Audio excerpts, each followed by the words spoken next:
जगातील लोकांची धडपड असते की आम्ही जगिक गोष्टींबाबत विजोड असू नये, परंतु देवाची ही इच्छा आहे की आम्ही आत्मिक बाबतीत विजोड असू नये.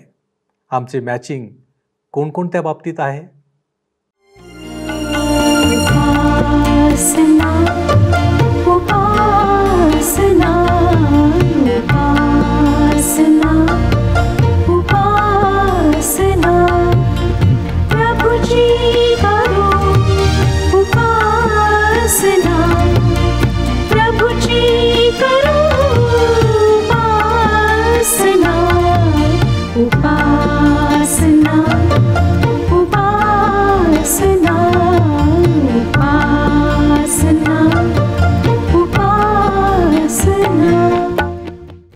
तारण देणाऱ्या प्रभू येशू ख्रिस्ताच्या सामर्थ्यवान नावात आपणा सर्वांस प्रेमपूर्वक सलाम.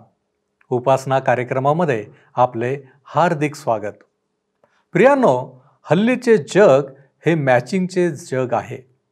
कपड्यांच्या बाबतीत matching, nail paint matching, hair clip matching, boot, belt, काय नाव घ्याल ते सर्व मॅचिंग असावे असा हल्लीच्या लोकांचा आग्रह असतो.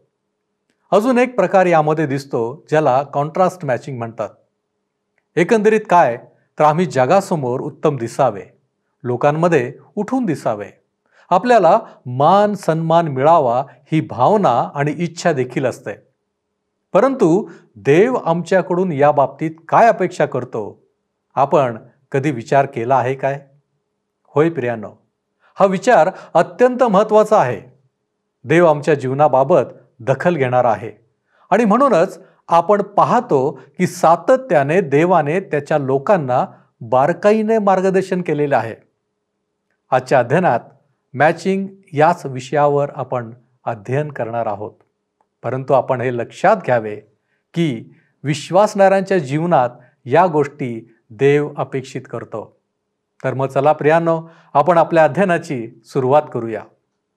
श्रोत्यांनो, ह्या दिवसांमध्ये आम्ही करिंथकरास दुसरे पत्र ह्याचं अध्ययन करीत आहोत आणि 6व्या अध्यायाच्या 13 वचनांवर आम्ही विचार केलेला आहे. करिंथकरास दुसरे पत्र 6वा अध्याय 14 पासून पुढची वचने आता आपण अभ्यासणार आहोत. हा पवित्र शास्त्रातला एक महत्त्वाचा उतार आहे. या उतार्याचा बऱ्याचदा गैरउपयोग व गैर अर्थ लावला जातो.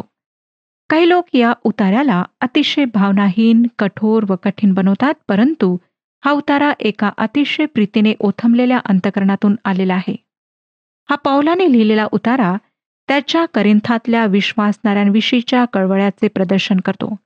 पौल 6वा अध्याय आणि 14व्या वचनात म्हणतो, 6वा अध्याय 14वे वचन, तुम्ही विश्वास न ठेवणाऱ्यांबरोबर संबंध जोडून विजोड होऊ नका, कारण नीती व स्वैराचार ह्यांची भागी कशी होणार?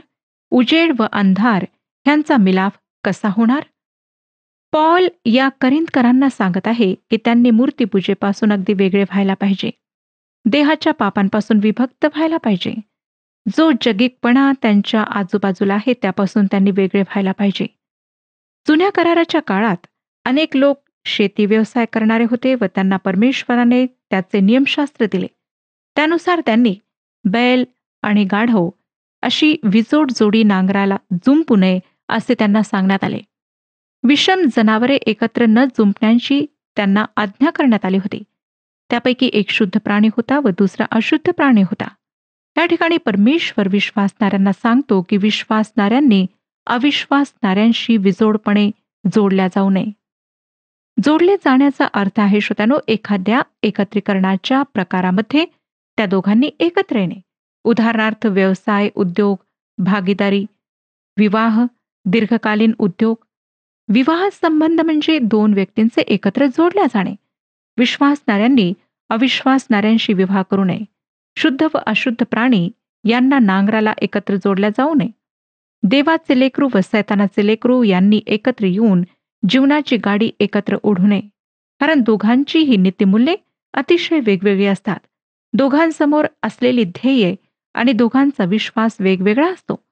दोन भिन्न विश्वास व भिन्न नीतिमूल्ये असलेल्या व्यक्ती विवाह टिकून ठेवू शकत नाहीत. कोणी म्हणेल की मी माझ्या ख्रिस्तावरच्या विश्वासाने माझ्या पतीचे किंवा पत्नीचे धर्म परिवर्तन घडवून आणेन. किंवा आमच्यामध्ये फार समंजसपणा आहे व विवाहानंतर आम्ही एकमेकांना योग्य ते स्वातंत्र्य निश्चित देऊ. श्रोत्यांनो, या गोष्टी शक्य होत नाहीत. सहसा विवाहेच्छू विश्वासणाऱ्यांसमोर हाच प्रश्न असतो. त्यांना स्वतःचा विश्वास इतका मजबूत वाटतो की त्या विश्वासाने मी माझ्या साथीदाराला बदलू शकेन असे त्यांचे ठाम मत असते. परंतु श्रोत्यांनो, आम्ही स्वतःच्या विश्वासाने कोणाचे परिवर्तन करू शकत नाही. ते संपूर्णपणे पवित्र आत्म्याचे कार्य आहे व पवित्र आत्म्याचा हात पिरगळून तुम्ही तुमच्या साथीदारासाठी परिवर्तन मिळवू शकत नाही. एखाद्या व्यक्तीचे परिवर्तन देवाच्या सार्वभौम इच्छेवर अवलंबून असते व त्याची त्या विशिष्ट व्यक्तीविषयी काय इच्छा आहे हे तुम्हाला ठाऊक असते काय? नाही. देवाची अविश्वासणाऱ्यांशी विवाह करण्याबाबतची इच्छा या वचनात व्यक्त झालेली आहे. त्या इच्छेविरुद्ध जाणे म्हणजे हट्टीपणा करणे आहे व हट्टीपणा पवित्र शास्त्रानुसार मूर्तीपूजेच्या पापा इतके गंभीर पाप आहे. दुसरी गोष्ट म्हणजे तुम्ही तुमच्या विश्वासाने त्या व्यक्तीचे परिवर्तन करायला पाहाल, परंतु त्याऐवजी त्याने तुमचेच परिवर्तन केले तर? आपण राजेच्या पुस्तकात यहोशाफाट राजाविषयी माहिती मिळवली. तो परमेश्वराचे भय धरणारा राजा होता, परंतु त्याने मूर्तीपूजक राणी इजबेल व तिचा पती इस्रायलाचा राजा आहाब याच्या मुलीशी लग्न केले. या विजोड विवाहाचा यहोशाफाटाच्या घराण्यावर खोलवर परिणाम झाला. त्याचे घराणे जवळजवळ संपुष्टात यायच्या मार्गाला लागले. श्रोत्यांनो, परमेश्वराने आमच्या समोर त्याचा मार्ग स्पष्ट केला आहे. जर आम्ही अंधारात चालायचा निर्णय घेतला तर त्यात देवाचा काय दोष? पौलाद्वारे देवाने दिलेली ही आज्ञा दीर्घकाळ टिकणाऱ्या व्यवसायातील भागीदाराला लागू पडते. जर आपण विश्वासणारे आहात तर आपण मूर्तीपूजक व्यक्तीबरोबर दीर्घकालीन भागीदारी कशी करू शकाल? जर आपण जिवंत देवाला अनुसरता त्याच्या आज्ञांप्रमाणे चालता ख्रिस्ताच्या वधस्तंभावरचा मृत्यू तुम्हाला तारण देणार आहे असा विश्वास बाळगता, तर त्याला सर्रास नाकारणाऱ्या व्यक्तीबरोबर तुम्ही भागीदारी करू शकणार नाही. किंवा एखादी व्यक्ती एखाद्या संप्रदायाची सभासद असेल तर तिची विश्वासणाऱ्याशी भागी होऊ शकत नाही. अशी भागी व्हायची असती तर पौल यहुद्यांच्या मंदिरातला एक शिक्षक झाला असता. लक्षात घ्या श्रोत्यांनो की यहुद्यांचा ख्रिस्ताला व त्याच्या सुवार्तेला आणि त्याच्या सेवकांना फार विरोध होता. परंतु तरीही जेव्हा जेव्हा पौल एखाद्या नवीन शहरात प्रवेश करीत असे तेव्हा तेव्हा तो प्रथम यहुदी मंदिरात प्रवेश करीत असे, कारण त्याला परमेश्वर तसे मार्गदर्शन करीत असे.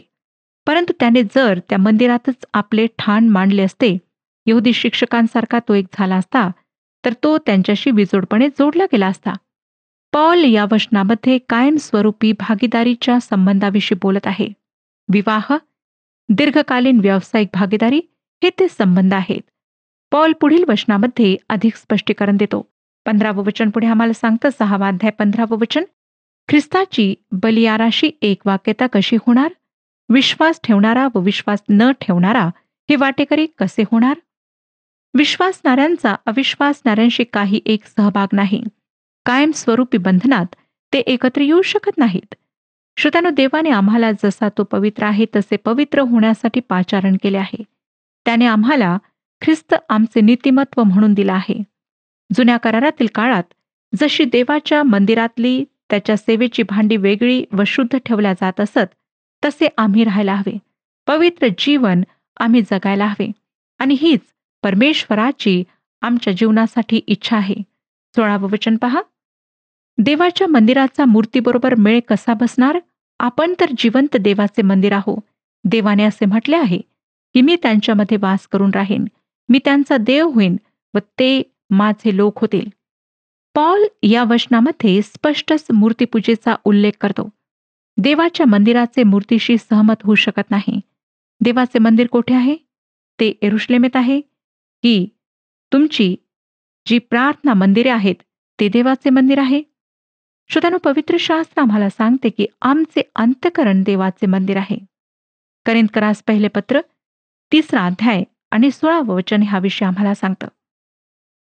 पवित्र आत्मा आमच्यामध्ये वस्ती करतो व त्याचा मूर्तीशी मेळ बसू शकत नाही. आपण आपल्याला दिलेल्या 10 आज्ञांपैकी पहिल्या 2 आज्ञा चांगल्या प्रकारे जाणता. निर्गमचे पुस्तक 20वा अध्याय 3रं आणि 4थं वचन सांगतं, माझ्याखेरीज तुला वेगळे देव नसावेत. आपल्यासाठी कोरीव मूर्ती करू नको, वर आकाशातील, खाली पृथ्वीवरील व पृथ्वी खालच्या जलातील कशाचीही प्रतिमा करू नको. तशाच प्रकारे लेवियाचे पुस्तक 11वा अध्याय आणि 44व्या वचनात पवित्र शास्त्र आम्हाला सांगते, मी परमेश्वर तुमचा देव आहे म्हणून आपणास पवित्र करून पवित्र राहा, कारण मी पवित्र आहे म्हणून तुम्ही जमिनीवर रांगत चालणाऱ्या कोणत्याही जातीच्या प्राण्यामुळे आपणास विटाळू नका. श्रोत्यानो, जर देवाची इतकी स्पष्ट आज्ञा आहे तर अविश्वासणाऱ्यांशी जोडले जाण्याचा विचार आम्ही का करावा? ज्याच्यामध्ये देवाचा आत्मा वस्ती करतो तो मूर्तीशी सहमत होऊ शकत नाही. करिंथकरास दुसरे पत्र 6वा अध्याय 17 आणि 18 वचने पुढे आम्हाला सांगतात, म्हणून त्यांच्यामधून निघा व वेगळे व्हा असे प्रभू म्हणतो, आणि जे अशुद्ध त्याला शिवू नका, म्हणजे मी तुम्हाला स्वीकारीन आणि मी तुम्हाला पिता असा होईन आणि तुम्ही मला पुत्र व कन्या अशी व्हाल, असे सर्व समर्थ प्रभू म्हणतो. पौल या ठिकाणी ख्रिस्ती लोकांना वेगळे होण्याचे, शुद्ध राहण्याचे आव्हान करीत आहे. विश्वासणाऱ्यांनी मूर्तीपूजेशी सहमत होऊ नये. त्यांनी जगिक गोष्टी, ऐहिकता यापासून वेगळे निघायला पाहिजे.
जगी तू अवतरला, पाप्यांसाठी तू धावला.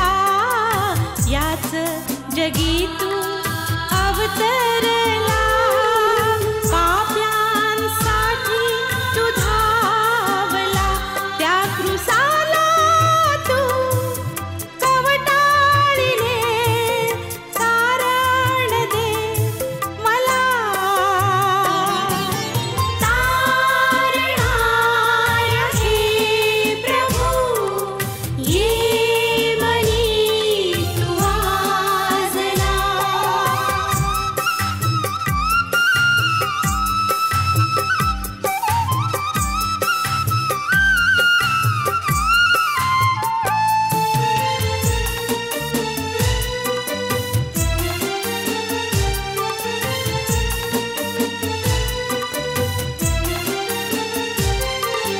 तिसरे दिवशी प्रभात समयी धुंड उखडली थडग्यावरुनी. तिसरे दिवशी प्रभात समयी धुंड उखडली थडग्यावरुनी. विजयी झाला प्रभू त्या मारणी. सांगा प्रभू उठला. तारणाऱ्या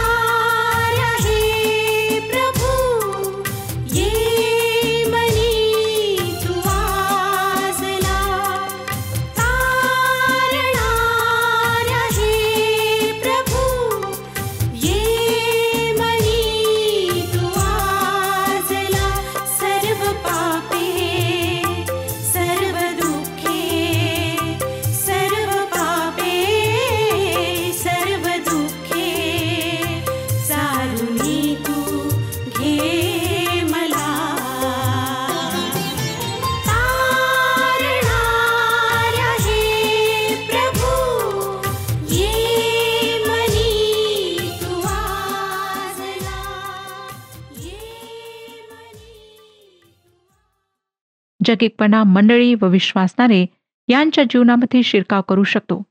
विश्वासणाऱ्यांनी अशुद्ध गोष्टींना स्पर्शही करू नये. यहोशुवाच्या पुस्तकामध्ये आपण वाचतो की यहोशुवा व त्याचे लोक यांनी व्यवस्थित संरक्षण असलेले एरिहो शहर विश्वासाने काबीज केले. परंतु आखानाने अशुद्ध वस्तू घेतल्या, म्हणजे देवाने जे अशुद्ध ठरवले होते त्याला इस्रायलाने स्पर्श केला. त्यानंतर ते आय नावाच्या लहान शहराला काबीज करायला निघाले. त्यांना मोठा विश्वास होता की त्यांना सहज विजय मिळेल. परंतु यहोशुवा व इस्रायल दोघांचा पाडाव झाला. आय शहराच्या बाबतीत ते पराभूत झाले. श्रोत्यानो, जगिक गोष्टी व अशुद्ध गोष्टींपासून वेगळे व्हा असे परमेश्वर आम्हाला सांगतो. आजकाल असे अनेक लोक आहेत की जे स्वतःला देवासाठी जगापासून वेगळे केलेले समजतात. ते बऱ्याच गोष्टी करीत नाहीत, तरीही ते इतरांविषयी टीका करतात व अतिशय नीच शब्द बोलतात. त्यांना आपण काही जगिक गोष्ट करीत आहोत, अशुद्ध गोष्टी करीत आहोत याची कधी जाणीवही होत नाही. ते खूप खादाडपणा करतात आणि कपड्यांच्या बाबतीत फार पुढारलेले असतात. मला त्यांचा न्यायनिवाडा करायचा नाही, परंतु मला हे सांगायचे आहे श्रोत्यानो की आपण प्रत्येकाने याविषयी फार फार काळजी घेतली पाहिजे. देवाविषयी बोलणे, प्रभू येशू ख्रिस्त तारणारा हे मान्य करणे, आम्ही त्याच्यावर प्रीती करतो, आम्ही त्याच्यासाठी वेगळे केलेले आहोत असे म्हणणे फार सोपे आहे. वास्तवतेमध्ये आम्ही जगापासून वेगळे व्हायला पाहिजे. ख्रिस्तासाठी आम्ही वेगळे व्हायला पाहिजे. जर आपण खरोखर ख्रिस्ताला अनुसरत नसाल तर स्वतःला ख्रिस्ती म्हणून घेऊ नका. ख्रिस्ताच्या प्रीतीचे गोडवे गाऊ नका. पौलाने याच गोष्टीविषयी या ठिकाणी लिहिले आहे. त्यानंतर देवाने आम्हाला एक फार सुंदर अभिवचन दिले आहे. तो म्हणतो, म्हणजे मी तुम्हास अंगीकारेन आणि मी तुमचा पिता होईन आणि तुम्ही माझे पुत्र व कन्या व्हाल. जो मुलगा किंवा जी मुलगी आपल्या पित्याचे नाव उंचावते तसे तुम्ही व्हा. ज्याने आकाश व पृथ्वी व त्यातील सर्व काही निर्माण केले, चंद्र सूर्य व तारे निर्माण केले, त्याने आमचा अंगीकार करावा व आमचा पिता व्हावे, ही खरोखर फार महत्वाची गोष्ट आहे. एकदा एका व्यक्तीने मला सांगितले की त्याचा मुलगा महाविद्यालयीन शिक्षणासाठी दूर परगावी जात आहे. तो मुलगा अचानक आपल्या पित्यापासून वेगळा झाला. त्याच्यापासून दूर दूर राहू लागला. त्याच्या पित्याने मला सांगितले, पिता म्हणून त्याच्याशी जसे मी वागायला हवे होते तसे मी आजकाल वागू शकत नाही. वडील म्हणून मी त्याच्याशी जसे बोलायला हवे तसे मी त्याच्याशी बोलू शकत नाही. त्या मुलाच्या विचित्र वागण्याने तो पित्यापासून दूर गेला होता. आमचा निर्माणकर्ता प्रभू परमेश्वर आज आम्हाला हेच सांगत आहे. तुम्ही जर ख्रिस्त येशूमध्ये विश्वास ठेवणारे असाल तर प्रभू परमेश्वर तुमचा पिता आहे, ही गोष्ट तुम्ही विसरू नका. या ठिकाणी परमेश्वर म्हणतो की त्याला तुमच्याशी पित्याप्रमाणे वागायचे आहे. तुम्हाला त्याचा पुत्र किंवा त्याची कन्या म्हणून तो वागू इच्छितो. जर तुम्ही जगिक होत असाल, तुमच्यामध्ये ऐहिकतेने प्रवेश केला असेल, तुम्ही जसे बोलता तसे वागत नसाल, तुम्ही दांभिक असाल, तर परमेश्वर तुमच्याशी पित्याच्या कठोरपणाने वागेल. तो तुम्हाला सतत शिक्षा करू इच्छित नाही. म्हणून तो तुम्हाला आज सांगत आहे की तुम्ही त्यांच्यामधून निघा, वेगळे व्हा, अशुद्ध गोष्टींना स्पर्श करू नका.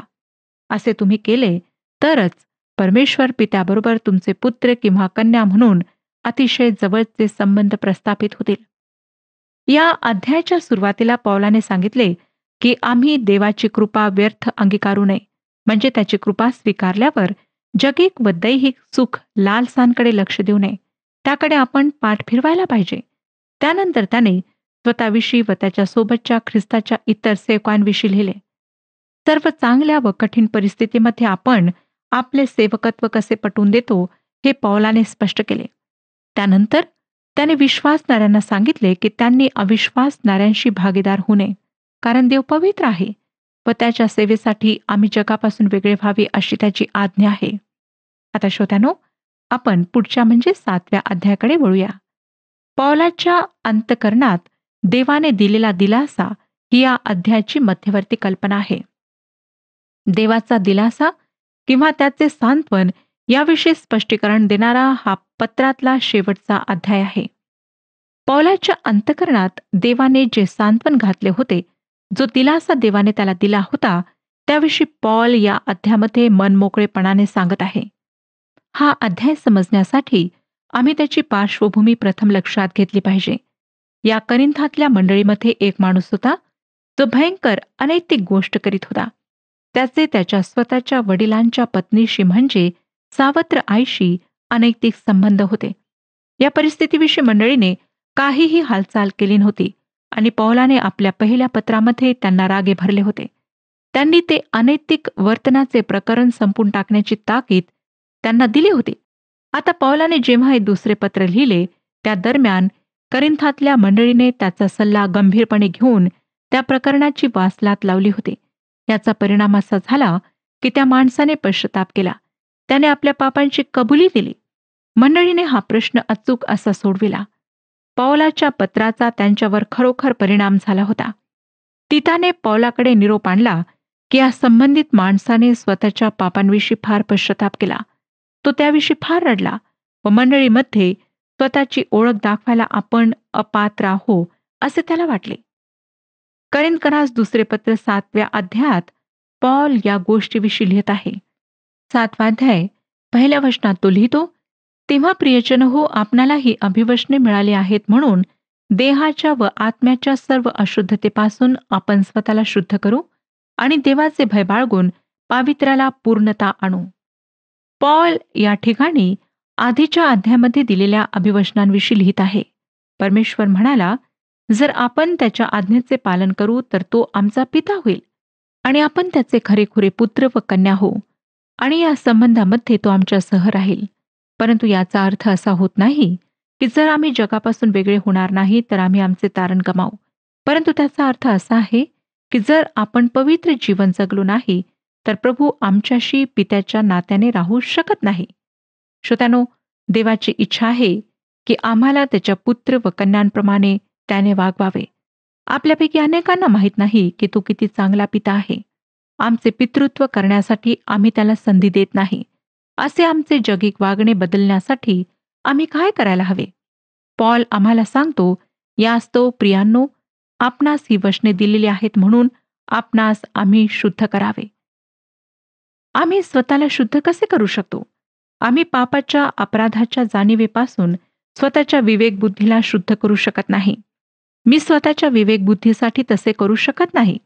परंतु परमेश्वराने आम्हाला ख्रिस्ताच्या वधस्तंभावर सांडलेल्या रक्ताद्वारे व त्याच्या मृत्यूद्वारे शुद्ध केले आहे.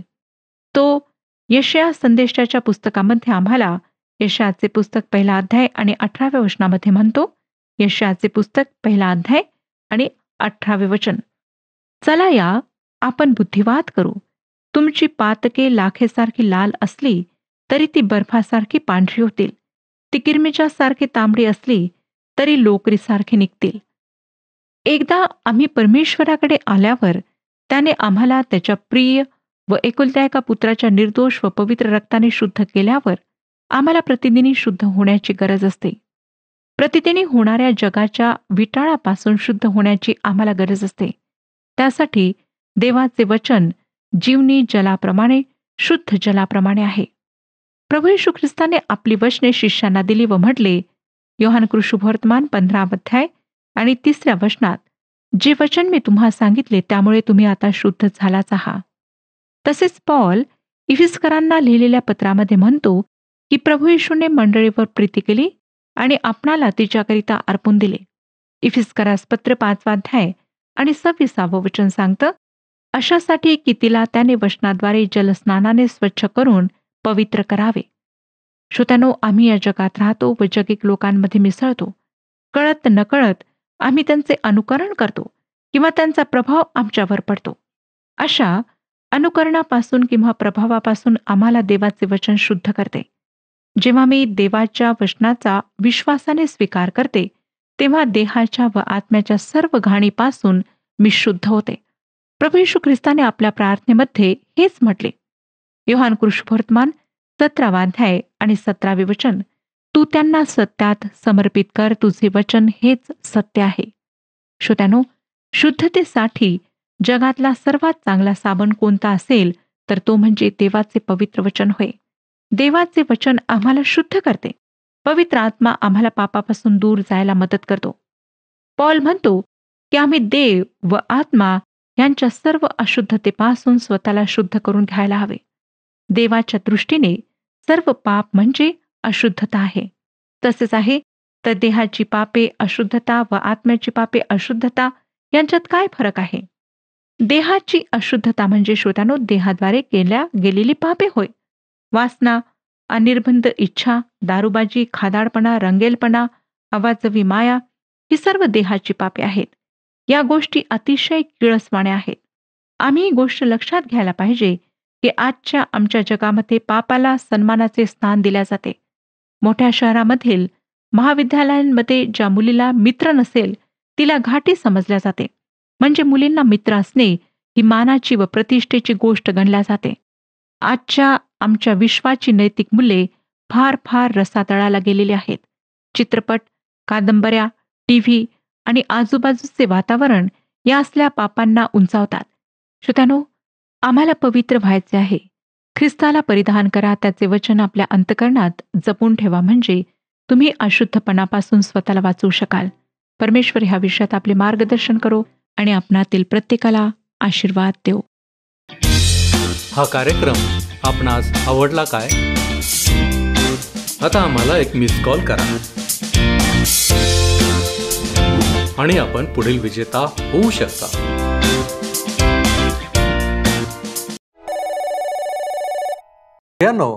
आजचा विषय अतिशय वेगळा असा होता. माझी खात्री आहे की विश्वासणाऱ्या प्रत्येक व्यक्तीला हा विचार माहीत असावा. अविश्वासू लोकांसोबत आपली भागीदारी किंवा जवळचे संबंध न ठेवण्याचे महत्त्व आज आपण पाहिले आहे. आम्ही विजोड व्हावे किंवा विजोड दिसावे अशी देवाचीही इच्छा नाही. परंतु या गोष्टी जगिक स्वरूपाच्या नाहीत, तर नीतिमत्वतेबद्दल आहेत याची आम्हाला जाणीव ठेवावी लागेल. आमच्या जीवनात आम्ही स्वतःला शुद्ध राखण्यासाठी आज आमचे प्रयत्न काय आहेत? विश्वासणाराचे शरीर हे देवाचे मंदिर आहे. म्हणूनच आम्ही वाईटापासून वेगळे होणे आवश्यक आहे. प्रियांनो, विचार करूया की काय मी विजोड आहे? आपण प्रार्थना करू.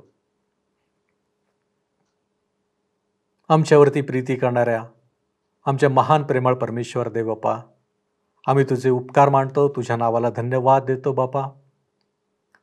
आजच्या अध्ययनाच्या द्वारे ज्या गोष्टी तू आमच्या समोर ठेवलेल्या आहेस, होय प्रभूजी, आम्ही आत्मिक दृष्टिकोनातून विजोड असू नये ही तुझी इच्छा आहे. आज प्रभूजी तुझी इच्छा तू आमच्या समोर ठेवलेली आहे.